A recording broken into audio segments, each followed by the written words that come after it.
you want to hit that subscribe button because we're going to be talking about the first episode of Perry Mason. Then we'll be wrapping up the season in a few weeks, about 7 weeks, because this What a transition. episode miniseries on HBO starring Matthew Rhys from The Americans, which we both still haven't finished. This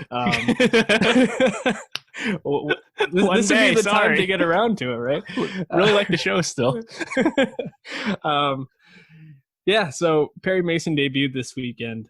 Dave, how you feeling about this? I got some mixed feelings. I want to hear where you're at first, though. Yeah, well, I think there's a lot of on the surface stuff that's really impressive, right? It looks expensive as hell. It looks awesome. When they tell you we're about to be in 1932, you believe it because they really spare no expense. You feel like you're in LA. It looks awesome.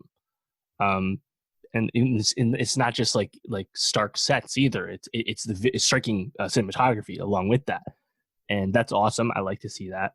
And then there's you have a talented cast on top of this, right? You have Reese, you have Shea Wiggum, who really seems to be laughing it up. John Lithgow making an impression. I know Tatiana Maslany is coming in future episodes, Emmy winner, and Gail Rankin from Glow as the mom of the dead baby. I think she also stood out. She was Sheila the She-Wolf on Glow. So like there's like that cast, right? And you're getting what seems to be a pretty, I guess, classic, easy to grasp, hard-boiled crime noir, right? This detective solving this crime, detective who has some personal issues as a World War I vet with PTSD, alcoholic, all that. And he's maybe going to grow along the way. Like, it's pretty easy to grasp where this is probably going to go. And if you know anything about the Perry Mason IP, long-running one at that, he's probably going to become a lawyer or at least get into the courtroom. Of course, the famous Perry Mason show is really a legal drama, not a mystery show. Right. So you can kind of see where it might be going. But I guess I'm not really invested in the plot through one episode, but I like a lot of the trappings and the showmanship to it through one. Yeah. Setting a noir style miniseries in old school LA, and especially like the underbelly of Hollywood, feels like the perfect pitch to get me hooked. And I think the fact that I left feeling disinterested in the plot, I think a little bit confused by certain aspects of the plot, and then also just Matthew Rhys, very charismatic guy. I think the one knock was in The Americans. He kind of has to play the sad boy to, I'm forgetting her name. Kerry Russell. To Kerry Russell's. Yeah. Philip Jennings and whoever Kerry plays, I forget the name. Again, haven't watched it in a bit. Yeah.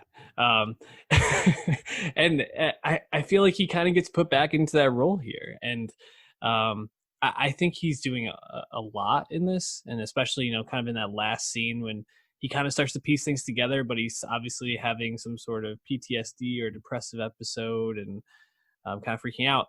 I found myself just being like, this feels a bit over the top, like almost like Matthew Rhys is, I think, overacting a bit. Maybe we'll give him the Matthew Rhys overacting award. And I think it's just also to have all these aspects and not be completely hooked into this murder plot, like this child whose eyes were stitched open seems really, I don't know, baffling to me why it didn't more. And I think I found the beginning a lot more engaging when he was kind of this, like, tracking this guy, taking a picture, gets the picture of him having sex with the star of Hollywood, and how he was trying to like get extort more money out of the studio to for the picture that they got. I found that to be way more engaging than the murder plot. I almost kind of wanted to see him running around Hollywood dealing with all this like shady Hollywood business, kind of like a Hollywood on Netflix but grittier type of thing, Sure. I guess I just didn't really feel like it hit a lot of the right notes for me. But again, kind of setting things up. There's a lot more to come, so we'll see. What are you excited for this season? I'm definitely looking forward to seeing Maslany, we saw her visage on the wall in that first episode. Apparently, she's a very energetic, engaging radio preacher. Yeah. And that sounds tantalizing because she is a very talented actress, winning for Orphan Black a few years back. Mhm.